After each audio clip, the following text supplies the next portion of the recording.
अस्सलाम वालेकुम रहमतुल्लाहि बरकातहू। मैं शेख इमरान अहमद आप तमाम का इस्तकबाल करता हूं आपके अपने यूट्यूब चैनल टीचर्स ज्ञान पर। तो आज के इस वीडियो में हम कंपाउंड प्रोपोर्शन क्या है, कंपाउंड प्रोपोर्शन पर सवालात को किस तरीके से हल किया जा सकता है, इसके बारे में तफसीली मालूमात हासिल करेंगे। तो मैं यहाँ पर आपको एक बात बता दूं, कंपाउंड प्रोपोर्शन जो है वो 8th क्लास का एक टॉपिक है। इस पर आपको 8th क्लास में एक मुकम्मल एक्सरसाइज भी दी गई है और इस पर जो सवालात को हल करने का तरीक़ेकार होता है, जो प्रोसेस होता है, वो बहुत ही लेंथी होता है।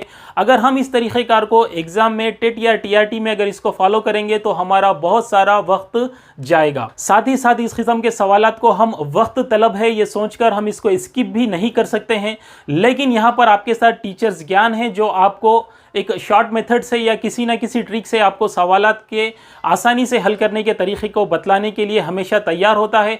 तो आज भी हम सीखेंगे कंपाउंड प्रोपोर्शन पर जो लेंथी प्रोसेस होता है उसको 3 स्टेप में हम हल करना सीखेंगे।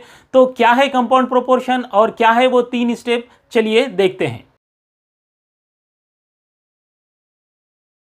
तो यहाँ पर आपके सामने बोर्ड पर एक क्वेश्चन मौजूद है, तो आप इस क्वेश्चन को पढ़िए। मैं भी आपको इसको एक बार समझा देता हूँ। तो चलिए मैं क्वेश्चन पढ़ता हूँ, आप भी इसको समझने की कोशिश कीजिए। तो यहाँ पर आपको दिया गया है कि 12 पेंटर्स 180 मीटर की तवील वॉल को पेंट करने के लिए 3 दिन लेते हैं, यानी वो लोगों को पेंट करने के लिए 3 दिन दरकार है। तो अब यहाँ पर और मज़ीद दिया गया है कि 5 दिनों में ऐसी 200 मीटर तवील वॉल को पेंट करने के लिए कितने पेंटर्स दरकार होंगे। तो यहाँ पर सवाल को समझिए, सवाल में जो जो क्वांटिटीज़ दी गई है उसको अच्छी तरीके से समझ जाइए। यहाँ पर पहले तो दिया गया है कि 12 पेंटर्स है और दीवार का लेंथ क्या है 180 मीटर है, तो उसको पेंट करने के लिए 3 दिन दरकार है। तो बताओ कि 200 मीटर एक दीवार है, उसको 5 दिनों में अगर पेंट करना है तो कितने पेंटर्स दरकार होंगे। तो चलिए अब हम इसको 3 स्टेप वाले तरीके से हल करते हैं। लेकिन यहाँ पर आपके जहन में एक सवाल ये उठ रहा होगा कि हम इस किस्म के सवालात को कैसे समझें कि इसको हम मुरक्कब तनासुब के ज़रिए ही हल करें। तो ये आपकी प्रैक्टिस पर, ये आपके परफेक्शन पर डिपेंड है। आपको सवाल देखते ही, सवाल पढ़ते ही आपको समझ में आ जाएगा कि इस सवाल को मुझे मुरक्कब तनासुब पर हल करना है। तो आप ज़्यादा से ज़्यादा जो रेशियो पर क्वेश्चन है उसकी अच्छी से अच्छी प्रैक्टिस कीजिए, आपको समझ में आ जाएगा।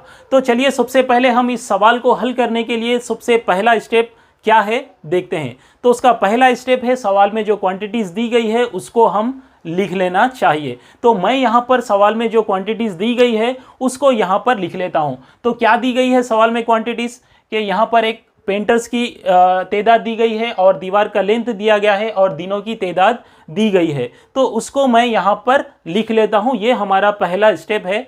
तो मैं यहाँ पर लिखता हूँ, जैसा कि सवाल में दिया गया है पेंटर्स की तादाद, तो मैं यहाँ पर लिखता हूँ पेंटर्स। तो यहाँ पर हम लिखेंगे नीचे पेंटर्स की तादाद। अब उसके बाद क्या दिया गया है, दीवार का लेंथ दिया गया है, तो उसको मैं यहाँ पर, आप कुछ भी लिख लीजिए, मैं यहाँ पर लिखता हूँ दीवार, या आप वॉल लिख लीजिए या कुछ भी लिख लीजिए। अब उसके बाद तीसरी मकदार जो दी गई है वो है दिनों की तादाद, तो मैं यहाँ पर लिख लेता हूँ दिन। तो अब हम यहाँ पर क्या करते हैं, इन 3 मकदारों को जैसा कि सवाल में दिया गया है वहाँ पर लिख लेते हैं। पेंटर्स की तादाद दी गई है 12, तो मैं यहाँ पर लिखता हूँ 12। साथ ही साथ दीवार का लेंथ दिया गया है 180 मीटर, तो मैं यहाँ पर लिखता हूँ 180। उसी के साथ यहाँ पर 180 मीटर की दीवार को 12 पेंटर्स मिलकर कितने दिनों में तकमील करते हैं, दिया गया है कि वो 3 दिन में तकमील करते हैं। अब सवाल में जो मकदारें दी गई है, मज़ीद आगे बढ़ते हैं। तो बताओ कि 5 दिनों में ऐसी 200 मीटर तवील वॉल को, अब वॉल का लेंथ कितना है, दीवार का लेंथ कितना है, 200 मीटर है। तो अगर दीवार का लेंथ 200 मीटर है और 5 दिनों में उस वॉल को पेंट करना है, उस काम को कंप्लीट करना है, तो उसके लिए कितने वर्कर्स दरकार होंगे या फिर उसको कितने पेंटर्स दरकार होंगे, वो हमको मालूम करना है। वो सवाल में पूछ रहा है, तो उसको हम क्या फ़र्ज़ कर लेंगे, जैसा कि हर सवाल में हम करते हैं, उसको हम x फ़र्ज़ कर लेते हैं। तो ये है हमारे सवाल को हल करने का पहला स्टेप। ये स्टेप हम अक्सर हमारे होम एग्ज़ाम्स में भी करते हैं, गिवन दैट लिखकर हम सवाल को और आगे हल करते हैं। तो यहाँ पर हमने भी जो सवाल में क्वांटिटीज़ दी गई है उसको यहाँ पर लिख लिया है। तो चलिए मैं यहाँ पर सवाल को रोकते हुए अब आपको ये बतलाऊंगा कि कंपाउंड प्रोपोर्शन या मुरक्कब तनासुब किसे कहते हैं। तो दोस्तों मैं यहाँ पर सवाल से पहले भी आपको बतला सकता था, किताबी वजाहत कर सकता था कि कंपाउंड प्रोपोर्शन इसको कहते हैं, लेकिन मैं यहाँ पर किताबी वजाहत या रटने रटाने वाले तरीक़े पर बिलीव नहीं करता हूँ। लिहाजा यहाँ पर सवाल के ज़रिए ही प्रैक्टिकली आपको बतला दूंगा कि मुरक्कब तनासुब क्या है, कंपाउंड प्रोपोर्शन क्या है। तो यहाँ पर देखिए 3 मकदारें दी गई है। अगर मैं इन 2 मकदारों में तब्दीली करता हूं, या तो घटाता हूं या तो बढ़ाता हूं, या किसी एक को बढ़ाता हूं या किसी एक को घटाता हूं, तो क्या होता है। तो देखिए यहां पर दीवार का लेंथ 180 मीटर है, मैं इसको बढ़ाकर 400 मीटर कर देता हूं, और इसको पेंट करने के लिए जो दिनों का टारगेट है मैं उसको 1 दिन कर देता हूं। तो अब आप बतलाइए कि 400 मीटर की दीवार को 1 दिन में क्या 12 पेंटर्स कंप्लीट कर पाएंगे। तो जाहिर सी बात है ये नहीं हो पाएगा।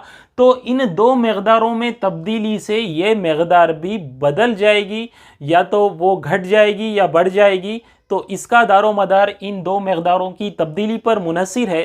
तो जब मकदारों में इस तरीक़े का कनेक्शन पाया जाता है तो इसी को हम कहते हैं कंपाउंड प्रोपोर्शन या मुरक्कब तनासुब। तो चलिए दोस्तों, मुरक्कब तनासुब किसे कहते हैं इसके बारे में हमने जान लिया है। अब हम सवाल में मज़ीद आगे बढ़ते हैं। तो हमने यहाँ पर पहला स्टेप पूरा किया था, अब हम दूसरे स्टेप की तरफ आगे बढ़ते हैं। तो क्या है दूसरा स्टेप? तो दूसरा स्टेप है इक्वेशन बनाना। इन मकदारों को लेकर आपको क्या करना है? इक्वेशन बनाना है। अब एक बार मैं आपको पुराने वीडियोस का जो हमने सीखा था उसको रिमाइंड कराता हूँ कि हमने तनासुब पर जो सवालात होते थे उसमें हमने क्या किया था। तो तनासुब पर जो सवालात होते थे उसमें भी इसी तरीके से सवाल होता था, और वहाँ पर मकदारें 4 होती थी, एक मकदार नामालूम होती थी, उसको हम मालूम करना होता था। तो उसको मालूम करने के लिए हम क्या करते थे? एक इक्वेशन बनाते थे। लेकिन इक्वेशन बनाने से पहले हम क्या करते थे कि ये 4 मकदारें कौन से तनासुब में हैं ये हम मालूम करते थे, और उस मालूमात की बुनियाद पर, उस रिलेशन की बुनियाद पर हम या तो क्रॉस मल्टीप्लाई करते थे और इक्वेशन बनाते थे, या फिर हम डायरेक्टली मल्टीप्लाई करते थे और इक्वेशन बनाते थे। तो ठीक उसी तरह यहाँ पर भी आपको क्या करना है? एक इक्वेशन बनाना है, जो बहुत ही आसान है। फ़र्क यहाँ पर यह है कि यहाँ पर 4 मकदारें नहीं हैं बल्कि 6 मकदारें हैं। तो ऐसी सूरत में आपको करना क्या है? यहाँ पर जो x मुतग़य्यर वाली जो मकदार है उसको इक्वेशन में LHS में रख देना है। तो यहाँ पर देखिए ये हमजिन्स या यकसा मकदारें हैं, इसको हम निस्बत में लिख सकते हैं, यानी 12 निस्बत x मैं इसको यहाँ पर लिख सकता हूँ। लेकिन उसी को मैं यहाँ पर कसर में भी लिख सकता हूँ, यानी 12 निस्बत x को मैं क्या लिख सकता हूँ? 12/x मैं यहाँ पर लिख सकता हूँ। तो LHS में हम क्या करेंगे? 12/x लिख देंगे। तो याद रखिए LHS में आपको क्या करना है? हर सवाल में आपको LHS में क्या करना है? x मुतग़य्यर वाली जो मकदार है उसको LHS में रख देना है, और बाकी की जो 2 मकदारें हैं या फिर 2 निस्बतें जो है उसको आप यहाँ पर हासिल ज़रब की शक्ल में यहाँ पर रख देना है। तो इसी को हम कहते हैं मुरक्कब तनासुब। तो मुरक्कब तनासुब में क्या करते हैं? हम एक निस्बत का तक़ाबुल दूसरी 2 निस्बतों के मुरक्कब निस्बत से करते हैं। मैं क्या कह रहा हूँ? मुरक्कब निस्बत से। मुरक्कब निस्बत अलग है, मुरक्कब तनासुब अलग है। तो यहाँ पर मुरक्कब तनासुब में हम क्या करते हैं? यहाँ पर 3 निस्बतें होती है, तो एक निस्बत का तक़ाबुल हम क्या करते हैं? बाकी 2 निस्बतों की मुरक्कब निस्बत से करते हैं। यानी इन दोनों के मुरक्कब करने से, यानी इन दोनों के ज़रब देने से जो इक्वेशन बनती है उसी को हम यहाँ पर मुरक्कब तनासुब के तौर पर एक इक्वेशन में ज़ाहिर कर सकते हैं। तो अब मैं यहाँ पर इन 2 निस्बतों को डायरेक्टली नहीं लिखूँगा, बल्कि मैं यहाँ पर उन मकदारों का रिलेशन इसके साथ कैसा है वो देखूँगा। जैसा कि हमने रास्त तनासुब और माकूस तनासुब में भी मकदारों में क्या रिलेशन है, क्या वो रास्त तनासुब में है या माकूस तनासुब में है, ये देखकर हम इक्वेशन बनाते थे। तो यहाँ पर भी हम क्या करेंगे? इन 2 निस्बतों का इस निस्बत के साथ, यानी वेरिएबल वाली निस्बत के साथ क्या रिलेशन है, उसके साथ इन दोनों में कौन सा प्रोपोर्शन है, क्या वो इन्वर्सली प्रोपोर्शनेट है या फिर डायरेक्टली प्रोपोर्शनेट है, ये देखते हुए हम यहाँ पर मकदारों को लिखेंगे। तो दूसरा स्टेप जो है बहुत ही अहम है। दूसरे स्टेप में सिर्फ आपको इक्वेशन बनाना है। इक्वेशन बनाने के लिए आपको x वेरिएबल वाली मकदार को LHS में लिख देना है और बाकी दो मकदारों का हम पहले तो रिलेशन जानेंगे। तो किस तरीके से हम जानेंगे कि ये मकदार इस मकदार के साथ क्या रास्त तनासुब में है या माकूस तनासुब में है। अगर वो रास्त तनासुब में है तो एज इट इज़ हम यहाँ पर लिख देंगे। अगर वो माकूस तनासुब में है तो हम भी इसको माकूस लिखेंगे, यानी इन्वर्स उसका लिखेंगे। ये नीचे वाले को ऊपर लिखेंगे और ऊपर वाले को नीचे लिखेंगे। तो चलिए आगे मैं सवाल हल करता हूँ, आपको आसानी से समझ में आ जाएगा। तो हम इस मकदार का तकाबुल करते हैं, इसके साथ देखते हैं कि इन दोनों में क्या रिलेशन है। अगर मैं दीवार का लेंथ बढ़ा देता हूँ तो अब मुझे यहाँ पर ये देखना है कि यहाँ पर ये रास्त तनासुब में है या माकूस तनासुब में है। तो इसके लिए मैं क्या करता हूँ, अब दीवार का लेंथ बढ़ा देता हूँ, इसको 400 मीटर कर देता हूँ। तो क्या मुझे 12 पेंटर्स काफ़ी हो जाएंगे? जी बिल्कुल नहीं। आपको 3 दिन में काम अंजाम देने के लिए 12 पेंटर्स काफ़ी नहीं होंगे। आपको पेंटर्स की तादाद भी बढ़ाना होगा। अब मैं क्या करता हूँ, दीवार का लेंथ कम कर देता हूँ। अब 50 मीटर की दीवार लेता हूँ। तो क्या मुझे 12 पेंटर्स काफ़ी होंगे? काफ़ी नहीं होंगे, बल्कि बहुत ज़्यादा हो जाएंगे। तो लिहाजा आपको इस मकदार को भी कम करना होगा, ये मकदार भी कम हो जाएगी। तो याद कीजिए हमारे तनासुब वाले वीडियोस को, हमने वहाँ पर देखा था कि एक मकदार के बढ़ने से जब दूसरी मकदार भी बढ़ती है या एक मकदार के घटने से अगर दूसरी मकदार भी घटती है तो उसको हम कहते हैं रास्त तनासुब। तो ये डायरेक्टली प्रोपोर्शनेट है। ये दो जो निस्बतें हैं या ये दो मकदारें जो है वो डायरेक्टली प्रोपोर्शनेट है। तो इसको हम क्या लिख सकते हैं, 180 निस्बत 200 हम यहाँ पर लिख सकते हैं। तो इसी निस्बत को हम कसर में यहाँ पर क्या लिख सकते हैं, 180 बटा हुआ 200 हम लिख सकते हैं। तो अब हम यहाँ पर इस मकदार का इस मकदार के साथ क्या कनेक्शन है, इस निस्बत का इस निस्बत के साथ क्या रिलेशन है, क्या वो रास्त तनासुब में है या माकूस तनासुब में है, ये भी देख लेते हैं। तो चलिए हम इसको देखने का तरीक़ा क्या है वो भी सीख लेते हैं। अगर मैं इस दीवार को पेंट करने के लिए एक दिन रख दूं तो क्या मुझे 12 पेंटर्स काफ़ी हो जाएंगे? जी बिल्कुल नहीं। अगर मैं यहाँ दिनों की तादाद को कम करूँगा तो मुझे पेंटर्स ज़्यादा दरकार होंगे, क्योंकि मुझे काम कम दिनों में करना है। तो मुझे पेंटर्स कितने लगेंगे? 12 नाकाफ़ी होंगे, मुझे 12 से ज़्यादा पेंटर्स लेना पड़ेगा। तो इस मकदार को जब मैं कम कर रहा हूँ तो ये मकदार क्या हो रही है, बढ़ रही है। तो यहाँ पर आप इतना भी करके देख लिए तो काफ़ी है। तो यहाँ पर आपको मालूम हो रहा है कि ये दो मकदारें क्या है, माकूस तनासुब में हैं, इन्वर्सली प्रोपोर्शनेट है। तो लिहाजा हम इस निस्बत को क्या लिख सकते हैं, 3 निस्बत 5 लिख सकते हैं। लेकिन ये निस्बत इस मकदार के साथ क्या है, इन्वर्सली प्रोपोर्शनेट है। तो लिहाजा हम इसका भी इन्वर्स लिखेंगे, यानी 5 निस्बत 3 लिखेंगे, यानी 5 बटा हुआ 3 लिखेंगे। और इस तरीके से हम इन दोनों का ज़रब करेंगे। इस तरीके से हमको एक इक्वेशन हासिल हो चुकी है। तो ये था हमारा दूसरा स्टेप। और तीसरा स्टेप तो आपको बहुत आसान है, वो आसानी से आप हल कर सकते हैं। यहाँ पर सिर्फ तीसरे स्टेप में आपको x की वैल्यू मालूम करना है। तो वो मालूम करने के लिए सिंपली आप इसको हल कीजिए। तो इसको हल करने के लिए मैं यहाँ पर सिफर और ये सिफर को कैंसिल कर देता हूँ। तो अब क्या रह गया, यहाँ पर 5 एकम 5, 5 चौक 20। उसी तरह से यहाँ पर 3 एकम 3 और ये 3 6 के 18, फिर ये 2 दूनी 4 और ये 2 तिया 6। अब ये मज़ीद तकसीम नहीं होगा। यहाँ पर 1, यहाँ पर भी 1 है, यहाँ पर 3 है और यहाँ पर 2 है। तो यहाँ पर 12 बटा हुआ x है। तो इसको हल करने के लिए हम इसको क्रॉस मल्टीप्लाई करने से हमको आसानी से हल मिल जाएगा। तो यहाँ पर मैं x को 3 से ज़रब देता हूँ तो मुझे 3x हासिल होगा। और यहाँ 12 को 2 से ज़रब देता हूँ तो 12 दूनी 24 हासिल होगा। तो ये 3 एकम 3, 3 7 21 और ये 3 अट्ठे 24। इस तरीके से x = 8 मुझे जवाब हासिल हुआ है। तो देखिए हमने यहाँ पर जुमला 3 स्टेप को फॉलो किया है। पहला स्टेप क्या है, हमको सवाल में दी गई मकदारों को यहाँ पर लिख लेना है।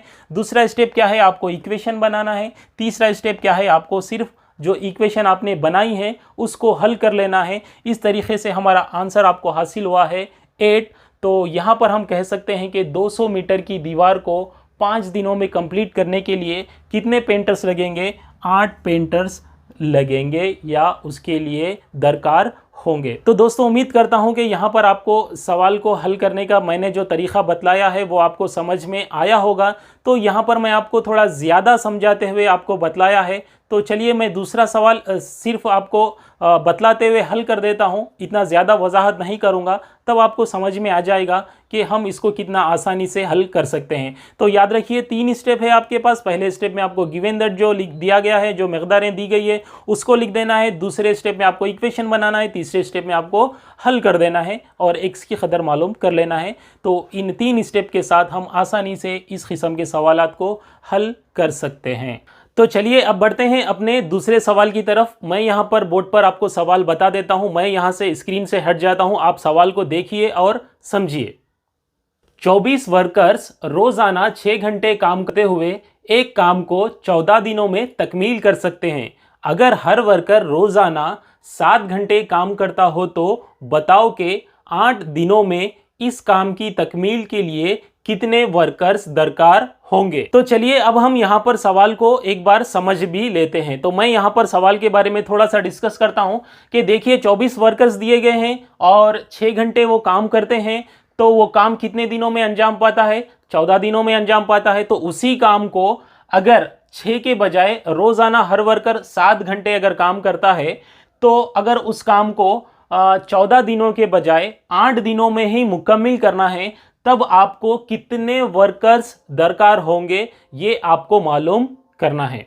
तो यहाँ पर सवाल को देखते ही बाज़ औक़ात, हमेशा नहीं, हमको समझ में आ जाता है कि अब हमको जो वर्कर्स की तादाद मालूम करना है, क्या वो पहले की बनिस्बत कम होगी या पहले की बनिस्बत ज़्यादा होगी। तो यहाँ पर देखिए 24 वर्कर्स अगर 6 घंटे मिलकर काम करते हैं तो वो 14 दिनों में मुकम्मल होता है। अब यहाँ पर 7 घंटे अगर काम कर रहे हैं और सिर्फ 8 दिनों में ही वो काम को मुकम्मल करना है, तो जाहिर सी बात है कि हमको 24 वर्कर्स काफ़ी नहीं होंगे, क्योंकि वो तो 14 दिनों के लिए थे, लेकिन यहाँ पर सिर्फ 8 दिनों में काम अंजाम देना है। तो जाहिर सी बात है कि अब हमारा जवाब 24 से बड़ा ही आएगा। लेकिन यहाँ पर बाज़ औक़ात कम भी हो सकता है। अगर यहाँ 7 घंटे के बजाय अगर 24 घंटे ही दे दिया जाए तो हो भी सकता है कि वो 24 वर्कर्स से भी कम वर्कर्स दरकार होंगे। तो ये सवाल की क्वांटिटीज़ और सवाल को आप कितना समझते हैं ये उस पर डिपेंड करता है। तो चलिए इसको हल करने के लिए हम सबसे पहले अपना पहला स्टेप फॉलो करते हैं, वो ये कि हम सवाल में जो क्वांटिटीज़ दी गई है उसको यहाँ पर लिख लेते हैं। तो पहले स्टेप के मुताबिक यहाँ पर वर्कर्स दिए गए हैं, घंटे दिए गए हैं और दिनों की तादाद दी गई है। तो मैं इसको यहाँ पर लिख लेता हूँ। तो सबसे पहले यहाँ पर मैं लिखता हूँ वर्कर्स। तो यहाँ पर हम लिखेंगे वर्कर्स और साथ में घंटे दिया गया है तो हम यहाँ पर घंटे भी लिख देंगे। और घंटों के बाद हमको और क्या दिया गया है? दिनों की तादाद दी गई है, तो यहाँ पर हम दिन लिख देंगे। तो अब सवाल में जो क्वांटिटीज़ दी गई है हम उसको एज इट इज़ यहाँ पर लिख देंगे। तो 24 वर्कर्स दिए गए हैं तो वर्कर्स के नीचे हम 24 लिखेंगे। वो 24 वर्कर्स रोज़ाना 6 घंटे काम करते हैं तो यहाँ पर 6 घंटे लिख देंगे। और वो काम कितने दिनों में तकमील पाता है? 14 दिनों में, तो दिनों के नीचे हम 14 लिख देंगे। उसी के साथ आगे सवाल में दिया गया है कि उसी काम को अगर हर वर्कर रोज़ाना 7 घंटे में, तो हम घंटों के नीचे क्या लिख देंगे? 7 लिख देंगे। अगर इस काम को 8 दिनों में मुकम्मल करना है तो दिनों के नीचे हम 8 लिख देंगे। तो अब आपको कितने वर्कर्स दरकार होंगे वो हमको नहीं मालूम है, तो उसको हम जैसा कि हमेशा की तरह हम इसको x फर्ज कर लेंगे। तो ये था हमारा पहला स्टेप। तो इस स्टेप में हम क्या करते हैं? पहले स्टेप में जो सवाल में दिया गया है उसको यहाँ पर लिख लेते हैं। तो अगर आप चाहे तो यहाँ पर एक और क्वांटिटी भी इस निस्बत की शक्ल में आप लिख सकते हैं। जैसा कि ये सेम क्वांटिटीज़ है, मतलब यकसा मकदारें हैं, तो इसको हम निस्बत की शक्ल में लिख सकते हैं। तो आप यहाँ पर इसको 14 निस्बत 8 भी लिख सकते हैं, इसको 6 निस्बत 7 भी लिख सकते हैं और इसको 24 निस्बत x भी लिख सकते हैं। ये ऑप्शनल है, आप चाहे तो लिख सकते हैं या नहीं भी लिख सकते हैं। तो अब हमने पहला स्टेप मुकम्मल कर लिया है। अब हम बढ़ते हैं दूसरे स्टेप की तरफ। तो चलिए अब हमने यहाँ तक अपना पहला स्टेप मुकम्मल किया है, अब बढ़ते हैं अपने दूसरे स्टेप की तरफ। तो क्या है हमारा दूसरा स्टेप? हम दूसरे स्टेप में क्या करते हैं, इक्वेशन बनाते हैं। और इक्वेशन बनाने के लिए एक LHS का पार्ट होता है और एक RHS का। तो LHS में हम हमेशा जो वेरिएबल वाली रेशियो है उसको LHS में लिख देते हैं। तो लिहाजा मैं यहाँ पर जो x वाली जो मकदारें हैं उसको इक्वेशन के LHS में यानी लेफ्ट हैंड साइड में लिखूंगा। तो यहाँ पर 24 निस्बत x है, तो इसको मैं यहाँ पर क्या लिख सकता हूँ, LHS में 24/x लिख सकता हूँ। तो ये हो गया हमारा LHS वाला पार्ट। अब आगे देखते हैं RHS में हमको क्या लिखना है। RHS में हमको रिमेनिंग दो रेशियोज को यहाँ पर ज़रब देना है, लेकिन उसको हम यहाँ पर ऐसे ही नहीं लिखते हैं, बल्कि इन दो रेशियोज का x वाली रेशियो के साथ क्या तनासुब में है ये जानना बहुत ज़रूरी है। अगर वो डायरेक्टली इसके साथ प्रोपोर्शनेट है, अगर वो रास्त तनासुब में है तो आप रास्त तौर पर इसको ऐसे ही लिख दीजिए। नहीं, अगर वो इसके साथ माकूस तनासुब में है, इन्वर्सली प्रोपोर्शनेट है, तो आप भी इसका इन्वर्स यहाँ पर लिखिए। तो ठीक उसी तरह इस निस्बत के साथ क्या तनासुब में है वो भी देखिए। अगर डायरेक्टली प्रोपोर्शनेट है तो आप डायरेक्टली ऐसे ही लिख दीजिए 14/8, या अगर वो इन्वर्सली प्रोपोर्शनेट है तो आप भी उसको इन्वर्सली में लिखिए यानी 8/14 लिखिए। तो चलिए अब हम यहाँ पर देखते हैं कि इस निस्बत का x वेरिएबल वाली निस्बत के साथ क्या रिलेशन है। तो यहाँ पर इसको जांचने के लिए मैं एक मकदार को बढ़ा देता हूँ।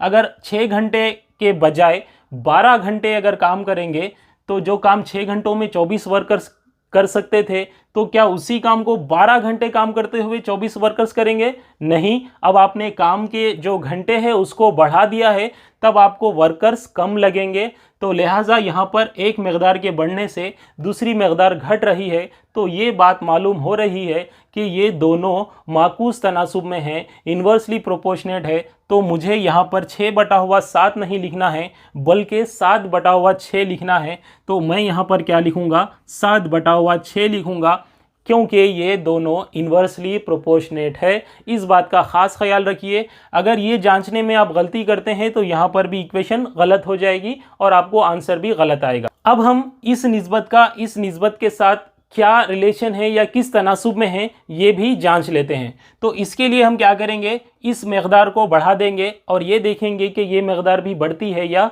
घटती है। अगर 14 दिन के बजाय अगर काम को 7 दिनों में मुकम्मिल करना है, मैं घटा रहा हूं, तो अगर काम को 7 दिनों में मुकम्मिल करना है तो 24 वर्कर्स काफ़ी होंगे?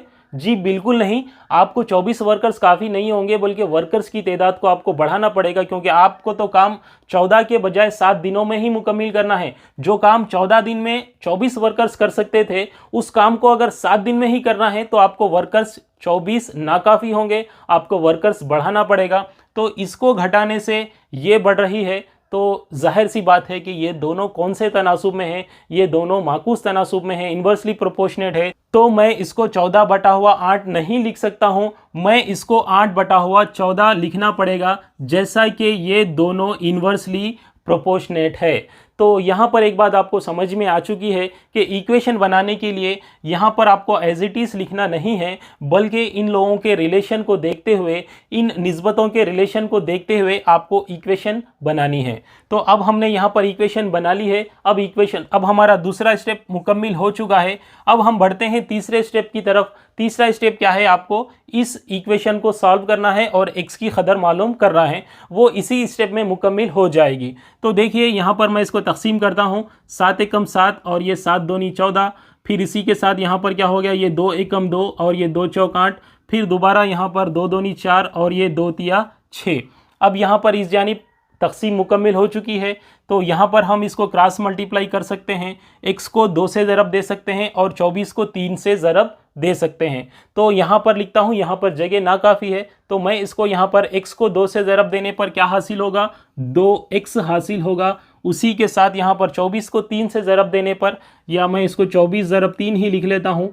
तो यहाँ पर हम तकसीम करते हैं, ये 2 एकम 2 और ये 2 एकम 2, 2 दूनी 4। इस तरह x मसावी है 12 तिया 36 हमको हासिल होगा। तो इससे ये मालूम हो रहा है कि अब इस काम को 7 घंटे करते हुए अगर 8 दिनों में अंजाम देना है तो वो काम के लिए 36 वर्कर्स दरकार